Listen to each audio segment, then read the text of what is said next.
संविधान की प्रारूप समिति के अध्यक्ष थे, उन पर आधुनिक भारत का संविधान बनाने की जिम्मेदारी थी और उन्होंने ऐसे संविधान की रचना की जिसकी नजरों में सभी नागरिक एक समान हो, जो धर्मनिरपेक्ष हो और जिस पर देश के सभी नागरिक विश्वास करें।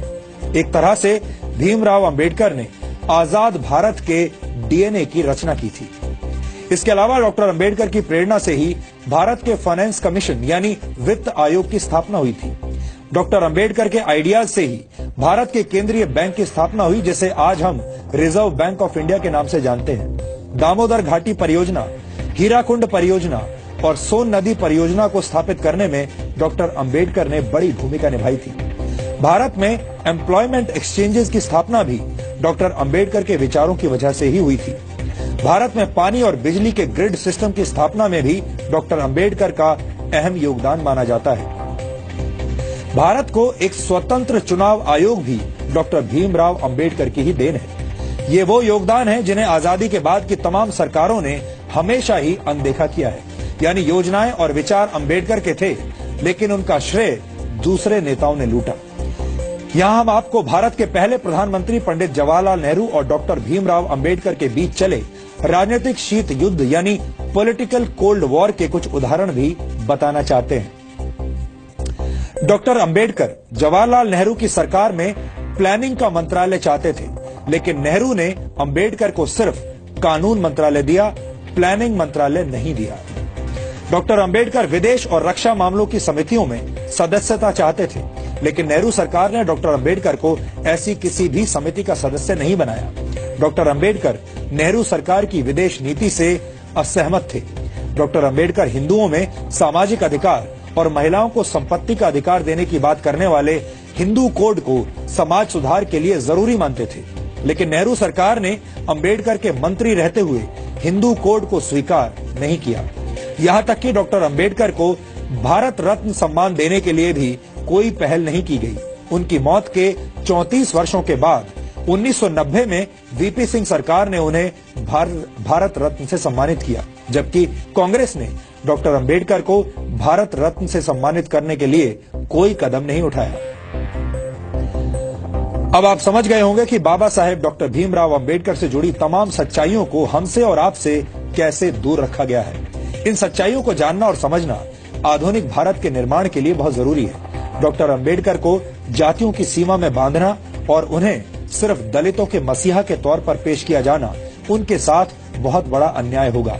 इसीलिए आज हम डॉक्टर अंबेडकर के मूल विचारों को आपके लिए डिकोड कर रहे हैं।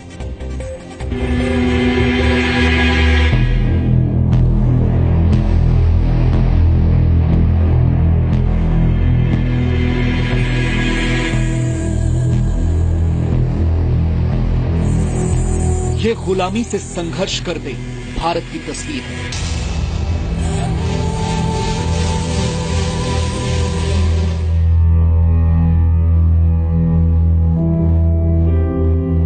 सैकड़ों वर्षों के संघर्ष के बाद हम आज आजाद तो हैं, लेकिन देश के कई नागरिक ऐसे हैं जो आज भी अपने हक की लड़ाई लड़ रहे हैं। देश में समान अधिकार, ये सपना पहली बार बाबा साहब डॉक्टर भीमराव अंबेडकर ने देखा था, जो आज तक पूरा नहीं हो पाया। अपनी पढ़ाई के दौरान बाबा साहब भीमराव अंबेडकर को इस बात का एहसास हो गया था कि भारत दो तरह की गुलामी में जकड़ा हुआ है। पहली, अंग्रेजों के दमन और अत्याचार की गुलामी, तो दूसरी तरफ जाति और वर्ण व्यवस्था से अपमान और तिरस्कार सहने की गुलामी। और अंबेडकर ने तो अपने स्कूल जीवन में ही ऐसा तिरस्कार सहा था। स्कूल में बाकी दलित बच्चों की तरह अंबेडकर के साथ ये भेदभाव और तिरस्कार सिर्फ स्कूल जीवन तक ही सीमित नहीं रहा।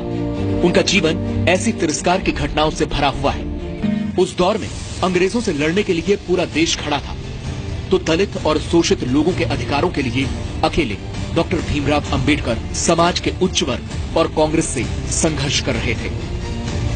डॉक्टर अंबेडकर का मानना था कि देश की तरक्की के लिए देश के हर वर्ग को समानता का अधिकार मिलना जरूरी है। बचपन में हुए भेदभावों की वजह से अंबेडकर हिंदू धर्म को छोड़ना चाहते थे। उनका मानना था कि हिंदू धर्म को छोड़ना धर्म परिवर्तन नहीं बल्कि गुलामी की जंजीरें तोड़ने जैसा है। डॉक्टर अंबेडकर की इस घोषणा के बाद हैदराबाद के निजाम समेत कई मुस्लिम संगठनों ने अंबेडकर को धर्म परिवर्तन के ऑफर दिए, लेकिन बाबा साहब ने हर ऑफर को ठुकरा दिया क्योंकि वो अपने समाज के लोगों को इज्जत से जीने वाला धर्म देना चाहते थे। इसीलिए वो हिंदू धर्म को छोड़कर बौद्ध धर्म की शरण में चले गए।